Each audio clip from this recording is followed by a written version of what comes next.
然後咧送到醫院。即係你講嘅係你老公3年前過咗身係咪？係啊。係咩問題過身嘅？係心梗係咪？係啊，心梗啊！當時佢哋送啲朋友翻屋企飲醉酒咗，送咗翻屋企。之後佢自己翻到屋企就開始唔舒服啦，送到醫院就來唔及啦，佢就過咗身。當時我啲細路先6歲，你話我啲老公係咪好無辜啊？你老公係好無辜，但係呢個係意外喎，姐姐。之後我老公朋友知道我老公過咗身，佢哋屋企好有錢嘅，之後佢就攞咗10萬蚊撫慰金過嚟。但係我老公好後生啊，先30零歲。當時我老公嘅朋友咧，喺我老公過咗世之後就幫我喺佢工廠安排個職位做文員嘅。工資其實都唔高，就5000零蚊，但係好方便我照顧啲細路。你咩學歷㗎？我咩學歷啊？我方你唔方高噶啦。冇嘢，你講啦，你繼續講啦。方便我照顧細路，但係我同你講，自從我老公走咗之後咧，我一直都係一個人照顧啲女。我而家問你啊，你咩學歷㗎？初中學歷啊，小賢姐姐。初中學歷啊，初中學歷你走去做文員，你5000幾蚊個月都唔係好高喎。係啊，但係佢好方便我照顧我個女啊。咁啊係啊，你應該叫佢俾個經理你做啊嘛，點解佢唔俾你做經理嘅？咁我都做唔到嘛，我先初中學歷，咁我都自己都。咁你而家先知啊？咁我自己都有分寸嘅。咁好啦，其實做總經理好啊。做唔到啊！即係佢，我都明白佢意思，俾份工我做就方便我照顧我女。其實你應該咁樣嘅，唉，你算啦，佢總經理助理其實都好啲嘅，你個總經理又可以啦，做文員仔咧就低少少噶啦。咁工資係低咗啲，都想做經理，但係經理工資高，但係自己都明白做唔到啊，係嘛？咁啊係啊，工資係低咗啲啊，你都想做經理啊，我都想做啊，係啦，想做但係現實係做唔到嘛，係嘛？工資但係有5000幾蚊都好滿足啦，即係可以照顧到我細路。咁你點啊？咁你而家想點啊？即係前2日我女發燒，我就叫嗰個朋友幫我車我女去睇醫生。當時咧我都唔知佢老婆要生細路嘅。我知道咁多年佢老婆一直對我有意見。點解會對你有意見呢？因為佢有時候啲女唔舒服啊，會麻煩到佢老公嘛。咁你點解要麻煩佢老公呢？咁我老公會走都係因為半夜車佢老公翻屋企啫。如果唔係唔車佢老公翻屋企，咁冇呢件事咯，係嘛？咁我老公咁後生，我一個女人帶個女係嘛？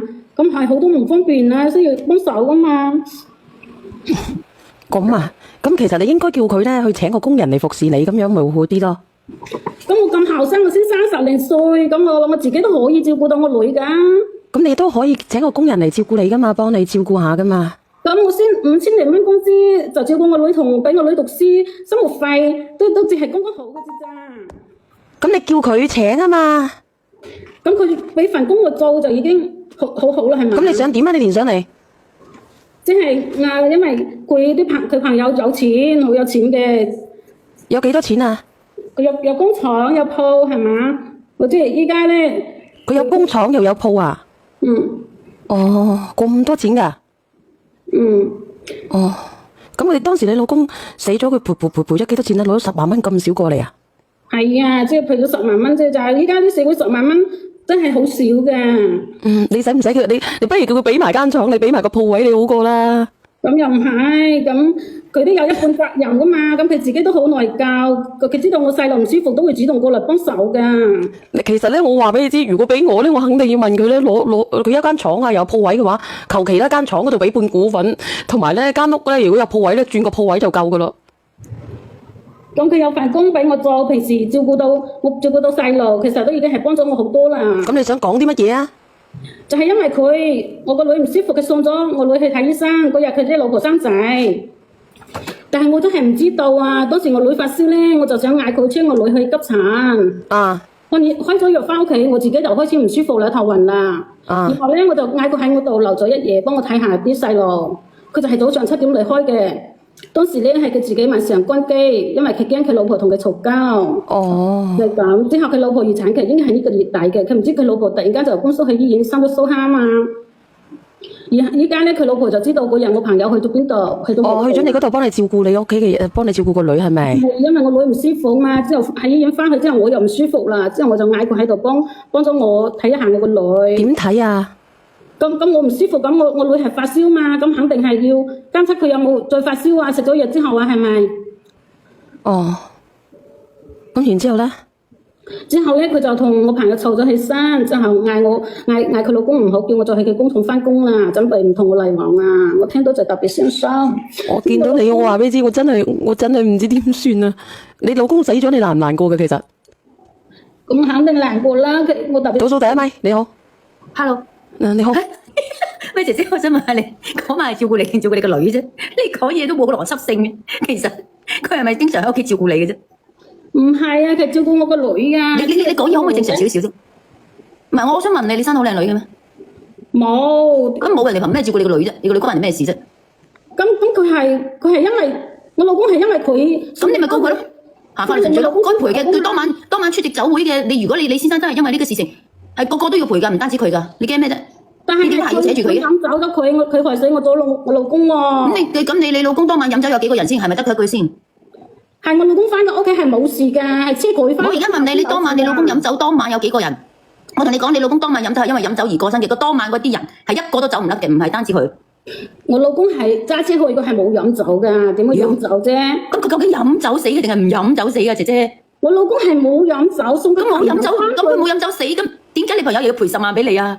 因為我老公係車佢朋友翻屋企之後先走㗎嘛。咁你老公又冇飲，咁你老公究竟因為咩嘢死㗎？你好亂啊！緊啊，心緊啊！咁你心緊唔關你朋友事㗎？點會唔關啫？如果佢翻屋企冇車佢翻去嘅話，喺屋企。咁佢就算冇車佢翻屋企，佢喺你屋企，佢都會心緊㗎。心緊唔係因為車人翻屋企先會心緊喎，姐姐。你其實同呢個男嘅係咪之前一直有嘢嘅？點會有嘢啊？咁如果係咁，佢喺屋企嘅話，我發現咗係唔係可以及時咁送過去啊？咁你又話佢車咗佢朋友翻屋企，然之後翻你屋企喺你屋企突然間走，送到醫院嚟唔切，咁你究竟前言不搭後語嘅喂，小媛姐姐？唔係，我講得係啱噶啦，姐姐啊，你認為人哋害死咗你老公，咁你仲麻煩人哋做咩啊？即刻將佢告乜係啦，賠多啲銀紙俾你係啦。仲有一個問題，你成日都話佢送完你個女翻去之後唔舒服，係咪隻西唔舒服啊？講呢啲嘢，我即係調啲啫嘛，咁講咁多隱晦做乜嘢啫？邊一個男人知道自己個老婆馬上要生啦，仲要關機嘅啫？早就已經有路啦，你連上嚟想講就講，你就實話講，究竟有冇路有冇攪過，有就有，冇就冇。係啦，即係我意思就係你實話實說，唔好成日喺度講啲咁冇用嘅嘢。你前言不搭後語都唔符合邏輯嘅。等等，又話你老公飲酒，咁如果係飲酒，你當晚飲酒嘅全部都要賠俾你。你點解係要扯住呢個人？我哋都冇嘢，我哋係清白噶嘛。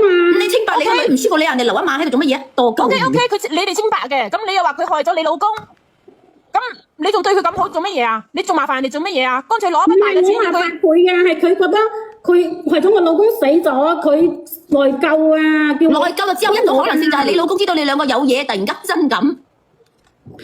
點會突然間如果我老公喺屋企咁，我肯定可以早啲發現啦，係嘛？佢老婆依家想我走啊，唔想我喺佢哋工廠做嘢。咁你咪走咯，你走係啱噶。咁佢都唔願意賠償，我點叫佢賠啊？咁你咪點解要賠償俾你啊？程序咯。唔係啊，佢根本阿姐姐，你老公係心肌梗塞死嘅，佢點賠償俾你啊？點解要賠償啊？咁係車佢翻去先發現呢樣，先發生呢啲事噶嘛？如果係咁樣，佢死啦！我話俾你知，佢初中文化係咁上下噶。咁佢咪賠咗10萬蚊噶啦？咁依家啲社會賠10萬蚊好少係嘛？人哋人道主義俾咗10萬蚊你啊，姐姐。咁佢屋企好有錢噶嘛？佢而家嘅意思即係賠10萬蚊唔夠，你一開始就話佢屋企好有錢，一開始連上嚟就開始講佢屋企好有錢，咁我就直接問你，你依家想點？直接講你嘅目的。咁我個目的我就係想留喺呢度，佢老婆留喺呢度每個月5000蚊唔夠㗎，邊有夠啫？你乾脆講你想幾多？你問下直播間啲人大膽啲講啦，姐姐你連上嚟咧就唔好浪費大家嘅時間啦，大膽啲講你要幾多？喺工廠度做嘢，人哋老婆又唔俾你喺度做啫，係咪先？邊度都可以打工嘅啫，點解係都要留喺呢度打工咧？咁喺佢呢度打工都方便我接細路係嘛？喺邊度打工可以咁方便啊？我姐姐唔係喎，你快啲離開呢一度，揾一個好啲嘅老公嫁咗佢，有人養住你，更加唔使做湊細路，更加係方便嘅。我而家又生一個女仔。我同你講，姐姐，我同你講，你而家你再唔走咧，佢老婆真係咩嘅時候，你連呢5000蚊都保唔住。仲有佢之前俾呢個10萬，你都會攞翻嚟。你憑咩攞人錢啊？你渣都冇同你講。發生啲咩事？佢如果佢身冇事，佢點會賠10萬蚊俾我啊？你而家離身有冇事先？人哋係人道主義俾你嘅啫，我相信。咁佢肯定係心裏有鬼啦。點會啫？如果係咁樣，我1分我都唔俾你。我同你講，小媛姐姐，佢啲故事佢呃人㗎。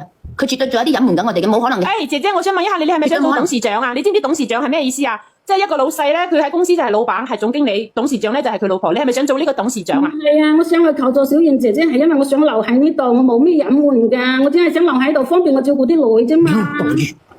好假啊！好閪假，好閪渣，好閪假。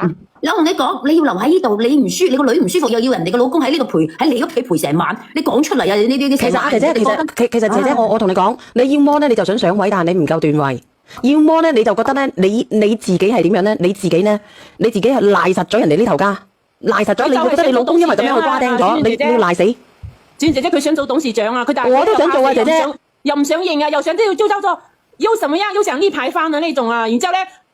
用呢件事情作為佢約呢個男人嘅遮羞布啊，姐姐遮羞布啊，可能呢個男人應該唔會咁鈍嘅，勾得到俾呢個姐姐勾得到嘅。唔係啊，白食唔食嘅咩？啲男人就係咁啫嘛。唔係㗎，如果我咁有錢嘅，我唔會揾個咁樣嘅貨色咯。老實講啊，你覺得佢啲貨色咩？你有一種可能性就係佢兩個根本就已經喺埋一齊，俾佢老公知道佢老公一谷氣，跟住心緊，唔排除。姐姐你平時講嘢係咪咁樣講嘢㗎？絕對唔排除呢種好似發家癲咁樣。係啦。我哋係清白㗎，我哋清白喺你屋企瞓覺，傻嘅你都。姐姐我同你講，如果你想做綠茶嘅，你唔好做得咁惡心啊！我話俾你知啊，如果唔係嘅話，我即刻攞對鞋嚟車到你仆街敗行㗎。你去啱啱個姐姐人哋就認錯啦。我同你講，綠茶唔係咁綠化㗎，屌啦！真係我聽到你把聲音，我真係頂唔順啊！我真係正常咁樣講嘢，點解呢又講係綠茶聲啫？你唔係啊，你呢個綠茶聲啊，我同你講啊，係男人見到都會攞嘢車，我話俾你知，唔好女人啊，我話俾你知。如果呢個男人見到都係假嘅，你個男人都盲咗嘅啫。問題講翻你啱先嗰個問題，你個女唔舒服，點解要人哋車啊？依家冇滴滴打咩？想當年十幾年前我生兩個細路，佢老豆去咗出差，我任何人都冇通知我生仔，我都係一個咧就開車自己去生嘅，一個咧就打的過去生嘅。依家咁方便，你點解為咗個10零20蚊叫人哋去接送咧？打的都要使錢嘅，幫下我哋都係應該嘅，係嘛？OK， 我就當你係幫下你，我就問你啦。咁點解你馬要人哋嘅老公留喺度幫你手咧？佢害咗我冇老公啊，我唔應該咩？我同你講。你真係嘅，你要幫佢做你老公，你要幫咧你就屈呢個男人嘅，我同你講，要麼你就屈呢個男人嘅愧疚嘅，但你自己上位又上唔到，佢段位太低啦。唔係，我都唔制嘅，我同你講啊，俾我都唔制啊，姐姐。唔係小燕姐姐，你錯啦，呢個女人段位好高，我同你講，佢高個鬼啊！佢絕對同呢個男嘅之前肯定有嘢俾佢老公知道，佢老公因為呢件事而心緊嘅。你叫佢老婆今晚上嚟啊！叫佢老婆，佢話絕對唔係而家開始嘅，冇可能嘅。邊個男人咁傻啊？所以咪留低個男人喺度陪佢咯，隻西唔舒服啊！你可以叫呢個男嘅，唔係你叫呢個，你叫佢太太上嚟啊！你自己約，如果約唔到嘅，費事見啊！我冇啊，我哋係清白噶，點解你哋要講得咁樣啫？因為我哋係成年人，我哋都係30-40歲以上嘅人，做咗就唔怕認。阿姐姐，你唔好去咗鳩住我買嘢，我而家問你，你今晚約佢上嚟。你哋絕對唔係今時今日可以一齊嘅。如果唔係嘅話咧，你就狗上下坑啊！屌啦聲咁樣嘅綠茶，你都俾人哋跌得杯落嘅，我真係漲埋牆，漲咗我自己。我覺得係啦，小燕姐我哋一齊去撞啦！屌佢都得嘅，我唔得嘅喎，唔制。我真係嘅，我即刻走去漲個麵包，漲到我自己頭破血流，漲豆腐我即刻。咁耐，我加咗成幾蚊雞上嚟，我就覺得你啲講嘢都唔符合邏輯嘅。我即刻走去漲豆腐，漲到我自己頭破血流。我從此之後，我直對我唔做女仔，我直情做女人。你當我哋所有人都係傻西啊！我冇可能嘅，都唔符合邏輯。人哋個老婆就嚟生嘅，都可以喺屋企留一晚。我話佢害死咗我老公，佢幫你唔好攞呢個乜嘢㗎？咁佢係我女唔舒服，係佢自己內疚，係幫我嘅啫嘛，又唔係你。你個女唔舒服，你唔通知佢，佢知道咩？真係好閪搞笑嘅啫！你個女唔舒服，你唔通知佢，佢會知道嘛？真係日唔係有可能㗎。第一咪佢哋日日喺埋一齊咪知咯。倒數第一咪邊個嚟㗎？佢日日喺埋一齊咪知咯。乜嘢啊？個男人應該唔會咁低段位嘅。如果係咁樣，我漲豆腐啊！我同你講，我都漲啊！走啦，一齊去漲豆腐。黐線嘅，唔符合邏輯嘅。憑咩你個女唔舒服，人哋個老公喺屋企，人哋個老婆就嚟騷啦，都仲喺屋企照顧一晚黑，仲要關機。漲豆腐啊，姐姐，漲豆腐一齊去。假故事，一係咧就假故事，一係咧佢就冇講真話。你唔好當我哋。你叫佢老公上嚟咪？你叫佢老婆上嚟啦，呢個姐姐。絕對唔係今時今日先喺埋一齊㗎啦。咁就係通知佢，當時我都即係唔知點算好嘛。你今年貴庚啊？唔知點算好。我又想講翻啱先嗰句話，你都食咗好多年飯㗎啦，係嘛？打的唔識話，唔使講啦，唔使講打唔打得啦。要麼咧就想發達嘅，要麼咧就想上位嘅。佢係成日都話人哋害咗佢個老公啊嘛，咁係咪想佢做翻你老公，你嚟做董事長？你想唔想做你老公？你話俾我知。因為佢一開始就講啦，呢個男人好。我而家問你啊，你想唔想人哋做你老公啊？唔想啊，唔想咪走咯。你話你走你咪走咯。咁簡單嘅，咁簡單嘅嘢都要上嚟講咁鬼死耐。咁你而家老婆唔俾你喺度做，咪走咯。你都唔想去做。係咁先啊，姐姐，係咁先啊，唔係講笑㗎。你要麼你就今晚約人哋上嚟，或者約個哥哥上嚟，可以傾。叫佢老婆上嚟咯，全部約上嚟，全部約上嚟，係全部約上嚟。絕對唔係第一次喺埋一齊嘅，你兩個。全部約上嚟，我相信個男人絕對唔會睇啱你嘅。如果唔係我撞豆腐佢，我睇我都撞。唔係啊，小燕姐姐，有陣時有啲女人好識扮弱，然之後等個男人展示佢嘅英雄魅力。弱都唔會弱到咁樣㗎，好似燉閪咁樣，仲學人哋上位。你唔好話呢啲先叫做高段位啊，傻！你知而家我撚出線嘅，係男人聽到啊，我都攞鞋嚟掟啦。唔係㗎，有啲真正嘅獵手係以獵物嘅形式出現嘅，呢啲先叫高手啊！唔係嘅，呢啲叫高手。你覺得佢燉啊？佢而家覺得我哋先係燉啊，傻嘅。佢當我哋係燉西啊！快落去，我唔係啊，姐姐，今晚見啊！好啦，咁我今晚嗌佢老婆上嚟啊，帶埋佢老公。整首歌俾你聽聽，有咩歌啊？小燕姐姐，我想問一下你個問題。你講。有一日唔係有一個女婿養咗佢岳母9年嘅，有個女嘅，唔知咩唔知啫？佢連上嚟，佢話佢依家要人照顧，話佢個女婿。